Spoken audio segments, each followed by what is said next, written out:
Good morning. Good morning. This morning, we are delighted to have Sue Howe back with us again as a guest musician. Well, and thank you for getting that out of your system, because she asked that throughout the service, we just lean in to the music, the beautiful music today, as part of the service, enjoying it in a state of meditation and taking it in with deep appreciation, but not applause. This first piece this morning is from Francis Poulenc.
Thank you.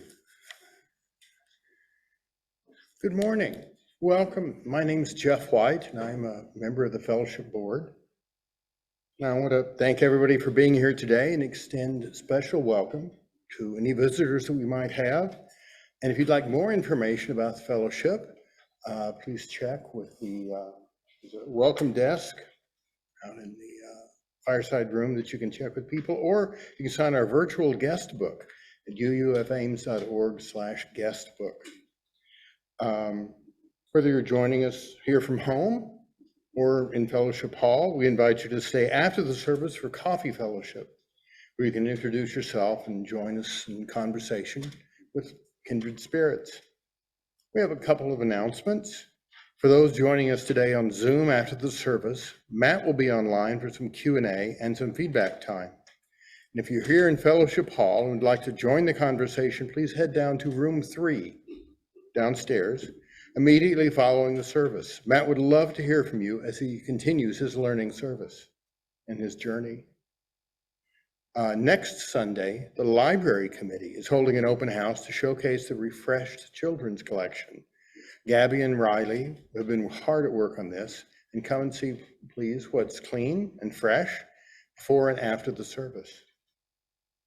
So on behalf of this caring and nurturing congregation, I welcome each and every one of you to this sacred space. Here we invite you to an experience of transformation, hope, renewal, and connections, which may inspire you to understand yourself and others in new ways. Thank you for joining us today.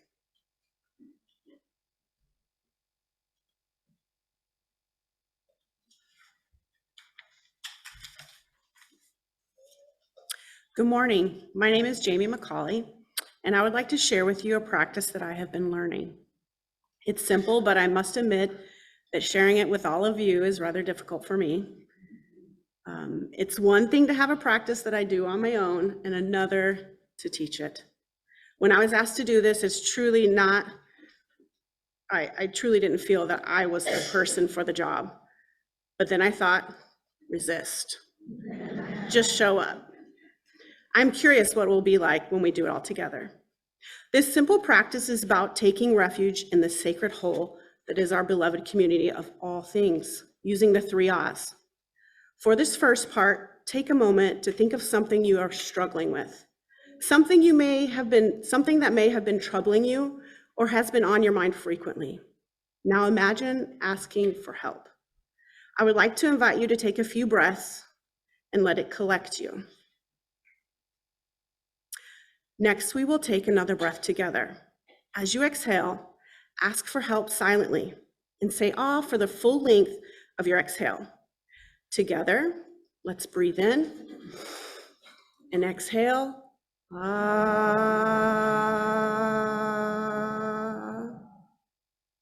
Now I would like to invite you to close your eyes, if that feels comfortable, or let your gaze be soft.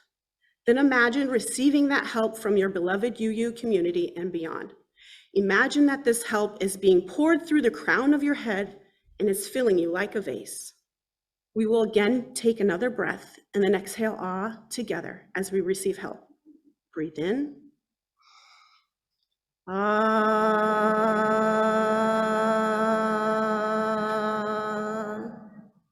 Having asked for help and received help, we are abundantly blessed. For this last part, we are going to imagine how we all fit together and how our own help offer our own help by sharing our breath one last time.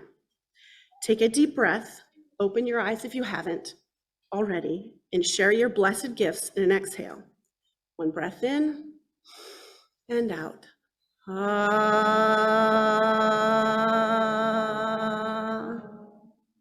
Thank you. That was incredible.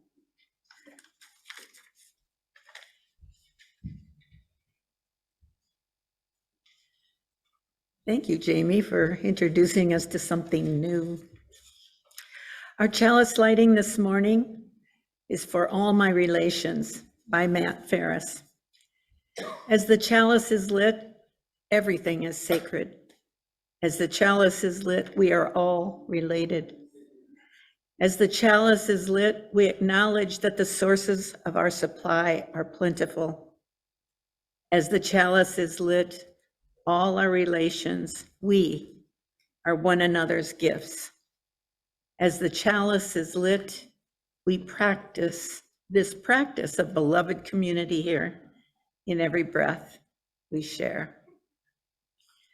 And now we have time for all ages, and I guess it's Riley.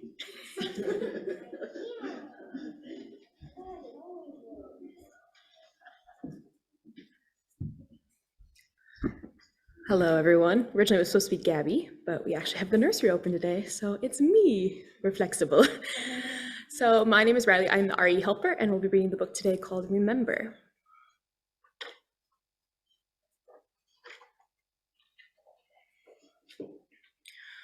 Remember the sky that you were born under. Know each of the stars' stories. Remember the moon. Know who she is. Remember the sun's birth at dawn. That is the strongest point of time. Remember sundown and the giving away to night.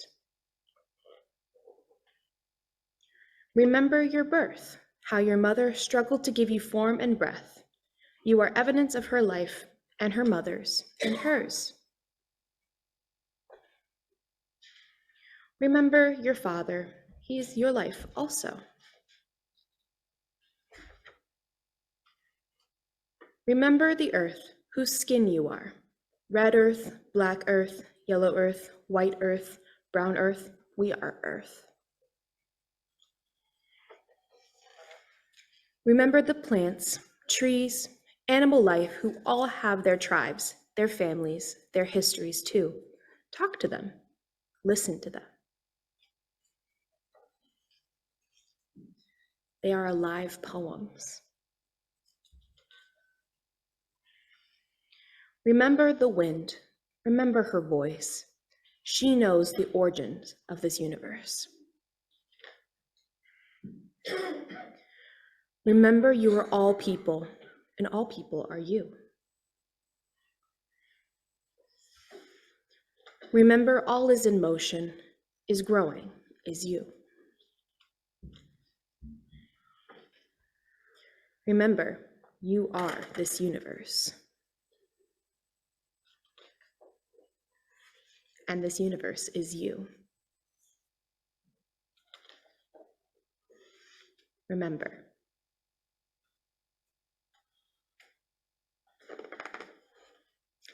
That is the end of this story. Now, if you all help us in singing the children off to their classes, thank you.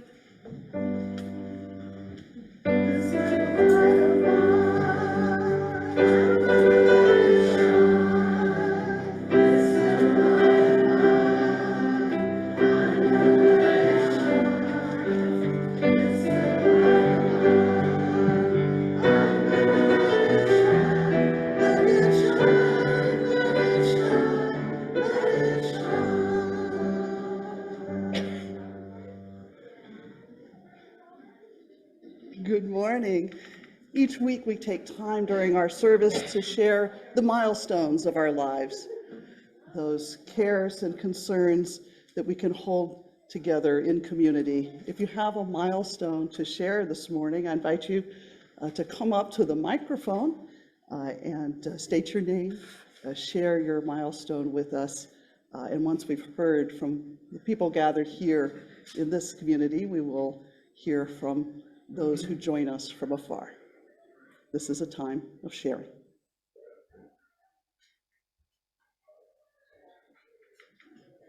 Our congregation on Zoom joins us today. I will light one final candle for those milestones left unspoken, those that we carry gently in our hearts. May we remember those who have spoken, those they have named, and those we all hold in silence in our hearts. Let's share a moment of silence together.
The reading this morning is Instructions for the Journey by poet Pat Schneider. The self you leave behind is only a skin you've outgrown. Don't grieve for it. Look to the wet, raw, unfinished self, the one you are becoming. The world too sheds its skin, politicians, cataclysms, ordinary days. It's easy to lose this tenderly unfolding moment. Look for it as if it were the first green blade after a long winter. Listen for it as if it were the first clear tone in a place where dawn is heralded by bells. And if all that fails, wash your own dishes. Rinse them. Stand in your kitchen at your sink. Let the cold water run between your fingers. Feel it.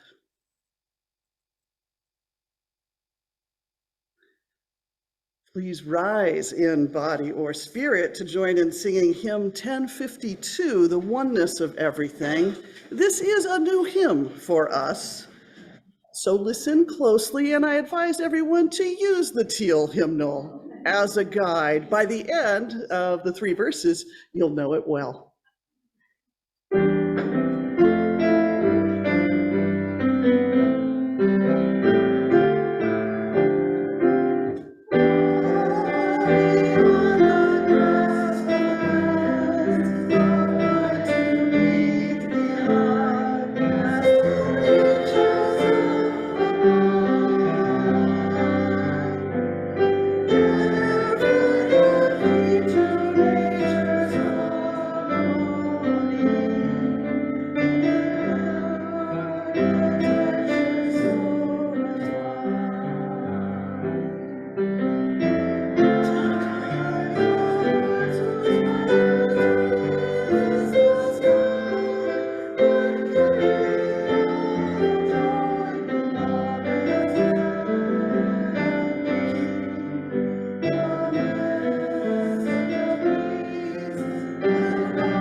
done.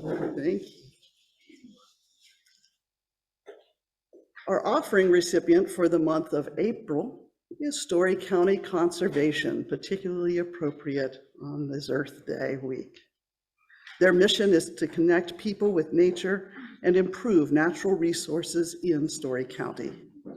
The other half of today's offering will support programs here in the fellowship that make this a community of transformation. We'll pass the basket here in Fellowship Hall, and for those of you at home, please visit the website to make your contribution today. And if you're visiting with us, please know your presence here is gift enough. While the baskets are circulating, we'll enjoy special music, again with appreciation rather than applause. This is Danza Argentinas number 2 by Alberto Ginastera. Zu Haupt.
You are holy and sacred and utterly unique. There are gifts you were born to give, songs you were born to sing, stories you were born to tell, and if you do not give it, the world will simply lose it. It is yours alone to offer. No one can give it for you. And dearest, listen, because this is important. This is a wounded world. This wounded world needs all the songs we can pull from the air, every story that helps us to remember. It needs every single gift, large and small. And yes, dearest, this grateful world does rejoice every courageous time we are true to ourselves and our gifts. And so it is, dear heart. We embrace the song and the story and all our gifts because the world has such great need, and because the world exceedingly rejoices, and because there is no sadder thing than having to leave this world having never really shown up.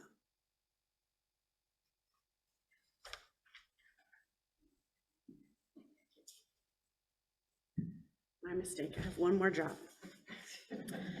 Now we will hear from Matt Ferris, who became a member of our congregation through Reverend Kent, who continues to serve as Matt's mentor. After having taught philosophy at the university level, Matt became a seminary student. He also serves here from afar for as our Soul Matters group leader. Thank you. Please welcome Matt. Good morning, everyone. This month, the theme for our Sunday services is resistance. What resists us? What are we resistant to? What are our struggles? What must we resist? How is resistance built into the very spirit of our beloved community? This can be heady stuff, resistance. As the Soul Matters packet from this month says, out of all our themes this year, resistance is among the most complex, but it is also the most simple. I submit to you that what's simple is this. Resistance is remembering sacred, healthy relationships and practicing them. Resistance is remembering sacred, healthy relationships and practicing them. Resistance is essentially the simple, but not necessarily easy, art of living well in a world that requires us to discern how we can nurture the beloved community of all of our relations. In the past month or so, have you found yourself muttering the words, well, that's just not right, or, well, what am I supposed to do about that? Today, I'd like to lead us in some philosophical meditations on our resistance to living well. And by that, I mean to lead us into meditations on Unitarian Universalist philosophy. Yep, meditations on Unitarian Universalist philosophy. Now, I can understand if you're saying to yourself or your neighbor, what the you is this seminary guy thinking anyway? Well, yes. And before you reach for the gag bag inserted into your hymnal this morning, just hang in there with me for a minute. In the ancient Greco-Roman tradition of philosophia, philosophy was considered a way of life, focused on transforming one's relationship with divine reality, the whole, the gods. The art of living well, philosophia, was practiced as an ongoing series of spiritual exercises, in some case with every breath. The ancient Greco-Roman gospel, their news of the good, is that day-to-day living can and should be theurgy. Wait, what? Like I said, hang in there, it's worth it. Theurgy is a fancy Greek name for sacred collaboration with divine reality that simultaneously transforms both the practitioner and the world. So Essentially, the ancient Western message of philosophy is simple. Day-to-day living can and should be sacred collaboration with the divine that simultaneously transforms both the practitioner and the world. I mean this literally. Changes us? Check. Changes the world? Check. Collaboration with the divine or the whole, the gods? Check. Now, what I'm proposing may seem rather far out, but it offers a provocative, promising perspective of what life as a Unitarian Universalist can be if we don't resist trying it. My patron saint of Philosophia, Pierre Hadot, an acclaimed historian of Western philosophy, has raised the hackles of professional academic philosophers for good reason. Hadot claims that most philosophers and historians have misunderstood the essence of Western philosophy. Ouch! What the professionals have resisted is how personal and challenging philosophy can be to do. Not just to think, to do. In his book, The Present Alone is Our Happiness, Hadot tells us that, quote, Greek philosophers did not aim, above all, to provide a systematic theory of reality, but to teach their disciples a method with which to orient themselves, both in thought and in life. Simply put, this method is spiritual exercise or spiritual practice. It is, says Hadot, the indispensable metamorphosis of our inner self. It may seem strange to us, but Hadot argues that we should not think of philosophy as analyzing, speculating, thinking critically, or just plain old bullshitting. Wait, can I say that? But in all seriousness, Hadot attempts to reconceive philosophy in light of its genuine ancient Greco-Roman purpose, living well.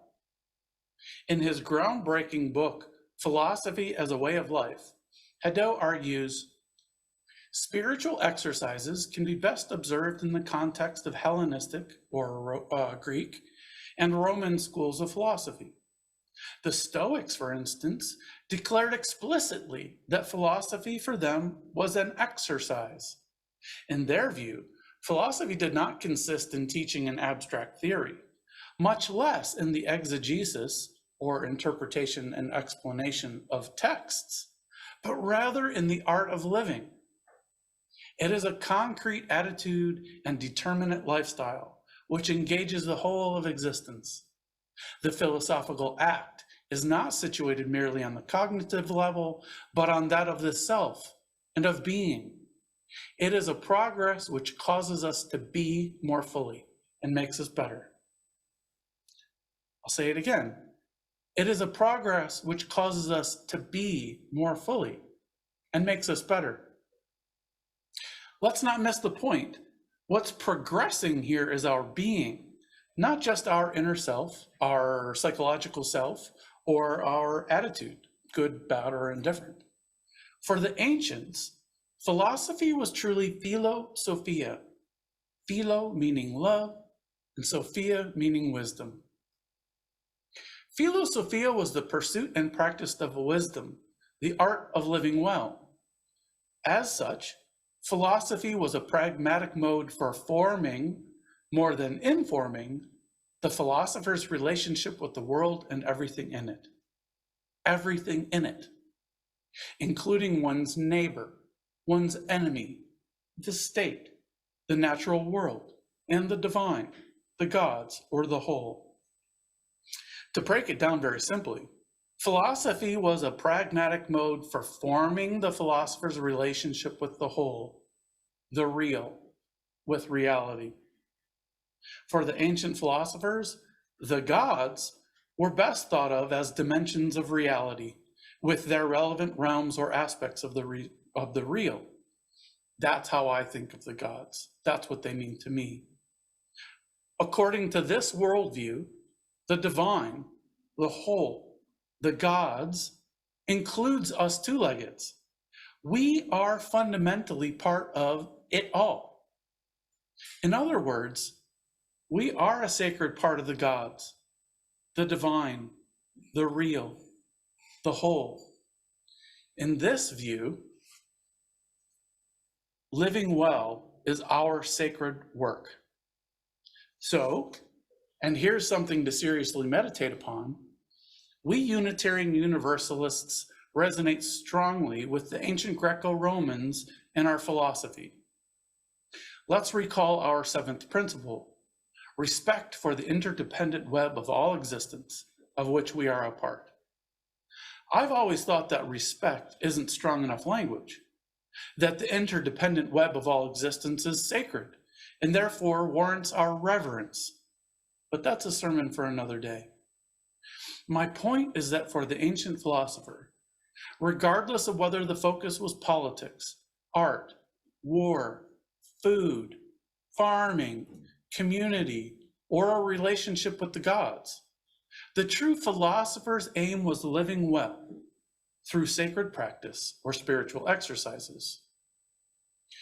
Remembering that our aim is living well in sacred relationship with all our relations, and then to invoke Saint Jean-Luc Picard, make it so. Now, in the ancient Greco-Roman period, and until very recently, philosophy had, by today's standards, a radical agenda. Specifically, philosophy had a therapeutic vocation. Its aim was healthy transformation in relation to divine reality. According to Hadot, all philosophical schools had a therapeutic vocation, and, quoting now, all of them linked their therapeutics to a profound transformation of the individual's mode of seeing and being. The object of spiritual exercises is precisely to bring about this transformation. But, you might ask, why call philosophy's exercises spiritual? In a long passage that brilliantly sums up why Hadot chooses the term spiritual exercises, he reasons as follows. Now, for me, this writing from Philosophy as a Way of Life is scripture. Listen carefully for the distinctions Hadot makes between spiritual exercises and how else we might characterize the philosopher's therapeutic activities. Spiritual exercises. The expression is a bit disconcerting for the contemporary reader. In the first place, it is no longer quite fashionable these days to use the word spiritual. It is nevertheless necessary to use this term, I believe, because none of the other adjectives we could use, psychic, moral, ethical, intellectual, of thought, of the soul, covers all the aspects of the reality we want to describe. Since in these exercises, it is thought which, as it were, takes itself as its own subject matter and seeks to modify itself, it would be possible for us to speak in terms of thought exercises. Yet the word thought does not indicate clearly enough that imagination and sensibility play a very important role in these exercises. For the same reason, we cannot be satisfied with intellectual exercises, although intellectual factors play a large role in them. Ethical exercises is a rather tempting expression, since the exercises in question contribute in a powerful way to the therapeutics of the passions and have to do with the conduct of life. Yet, here again, this would be too limited a view of things. These exercises, in fact, correspond to a transformation of our vision of the world and to a metamorphosis of our personality. The word spiritual is quite apt to make us understand that these exercises are the result, not merely of thought, but of the individual's entire psychism. Above all, the word spiritual reveals the true dimensions of these exercises. By means of them, the individual raises up to the level of the objective spirit. That is to say, They replace themselves within the perspective of the whole. In all of this talk of the spiritual, it would be easy to overlook the fact that the Greco-Romans thought the spiritual exercise epitomized practicality. I believe that's the correct way to see them today for our beloved community. There's nothing impractical, superfluous, or merely ideal about pursuing wisdom via spiritual exercises. Simply put, the practicality of philosophia is that it serves to orient us in how we live, how we behave, how we use our time, what we do with our body, how we engage others, how we solve the problems of our complex world, and what choices we make in the face of resistance to sacred relationship. Remember, theurgy is sacred collaboration with the divine, with reality, with the gods. In his book, Theurgy and the Soul, Gregory Shaw says that for Iamblichus, the epitome of the philosopher is theurgist. The goal of theurgy was to awaken the soul to the presence of the one that it bore unknowingly. To repeat, the goal of theurgy was to awaken the soul to the presence of the one that it bore unknowingly. In this view, theurgy is our effort to become more conscious of the divine, both within and without, and align with it, with the one. According to Shaw, Iamblichus conceives of theurgy as theon ergon, a work of the gods capable of transforming humanity to a divine status. Theurgy is a practical collaboration with the divine, participatory engagement with reality and its divine dimensions. It is one's alignment with and contribution to the work of the divine in the world.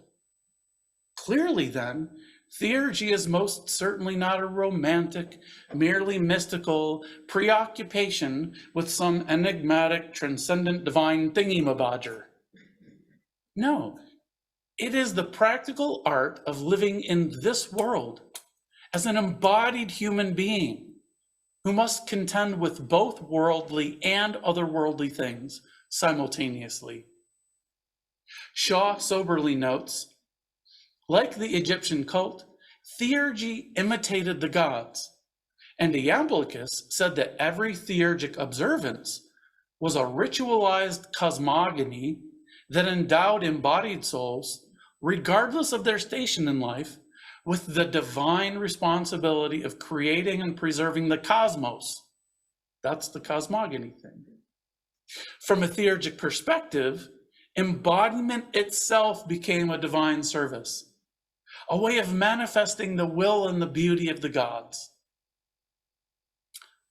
Divine responsibility? Me? I'm definitely feeling some resistance here. But we are co-creators with the divine. We, Unitarian Universalists, are co-creators with the divine. As former U.S. Poet Laureate Joy Harjo recalls in her Anti-Amnesia book, remember, you are this universe, and this universe is you. Quite literally, we help produce and structure reality in both its this worldly and otherworldly realms. And so, theurgic practice is not merely aimed at transforming the soul or spirit of the philosophy, of the philosopher, of us, but also furthering the ongoing work of the divine, which most certainly takes the form of this worldly interventions. Think environmental justice or social justice, the eighth principle. Really remember all 8 principles and our uniquely UU 6 sources of Unitarian Universalism. We love wisdom wherever we find it, and we are charged with living that wisdom in relationship with all our relations. To conclude, Okay, so the crowd roars.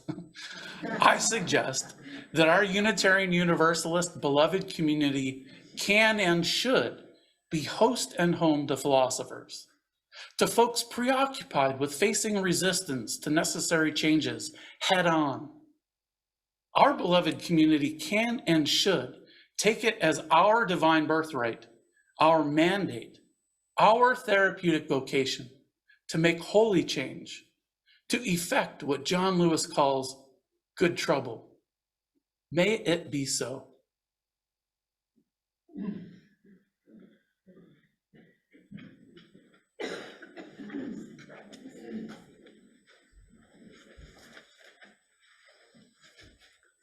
Thank you, Matt.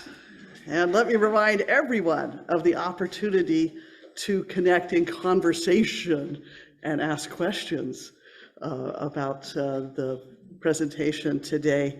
Matt will be on Zoom for those of you joining us on Zoom, and down in room 3, we have a Zoom connection set up so that everybody can participate in that question and answer and feedback opportunity.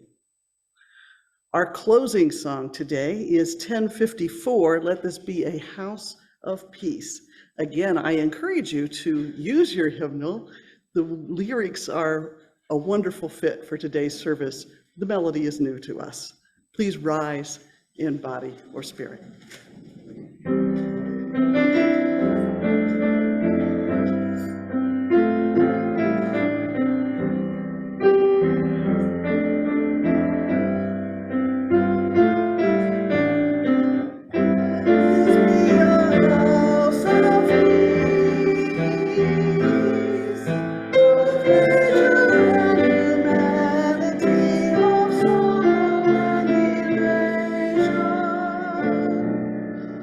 Let this be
nice. I'm part of Matt's Soul Matters group, as is Jamie, who you heard from earlier, and Dennis, who is here, and Cheryl, who is teaching RE. And I have to say that we feel, and you can see, really lucky to be able to interact with him on a regular basis, sometimes to be confused, but always to be inspired. We extinguish the chalice now with a dedication of merit, which is the way we always conclude our Soul Matters group. And you will have one more chance to do an ah at the end.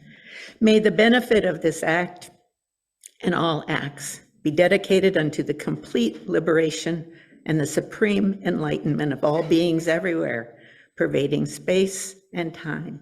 So may it be. May the benefits of practice, ours and others, come to fruition ultimately and immediately, and we remain in the state of presence.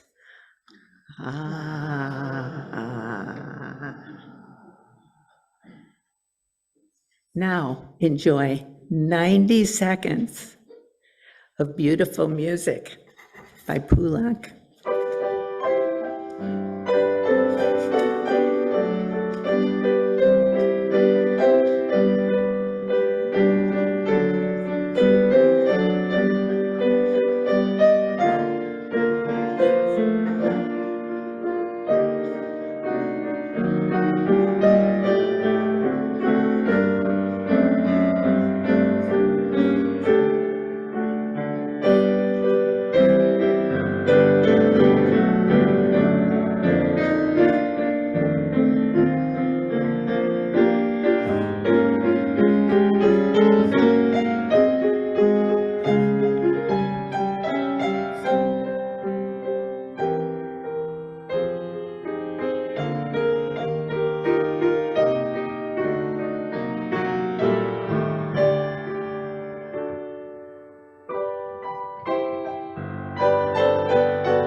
Thank you again.